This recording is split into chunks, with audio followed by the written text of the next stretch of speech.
तर नाशिकच्या निफाडमधील नांदूर मध्यमेश्वर धरणातून 55,775 क्युसेक्सनं पाण्याचा विसर्ग सुरू आहे। गोदावरी नदीला पूर आल्यानं निफाड सिन्नर राज्य मार्गावरील पुलावर पाणी आलेलं आहे। पुलाच्या दोन्ही बाजूला वाहनांच्या लांबच लांब रांगा पाहायला मिळतात। याचा आढावा घेतला आमच्या प्रतिनिधींनी।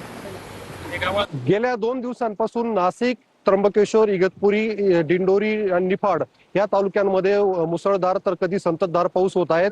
त्याच्यामुळे या जो पावसाचं पुराचं पाणी जे तर ते नांदूर मध्यमेश्वर धरणाच्या पाणलोट क्षेत्रात दाखल होत असल्या कारणाने नांदूर मध्यमेश्वर धरणामधून 55,775 क्युसेस वेगाने 8 वक्रकार गेटच्या माध्यमातून हे पाणी गोदावरी नदीच्या पात्रातून जायकवाडीच्या दिशेने सोडण्यात आल्यामुळे या ठिकाणी आपण पाहू शकतात का या पुराचे पाणी जे तर ते सिन्नर निफाड राज्य मार्गावरील पुलावर आलेलं आहे। त्याच्यामुळे सकाळी 8 वाजेपासून या ठिकाणावरून जी तर ती पाण्याची या ठिकाणी वाहनाची जी वाहतूक आहे तर ती बंद करण्यात आलेली आहे। उमेश पारीख, TV9 मराठी, निफाड, नाशिक।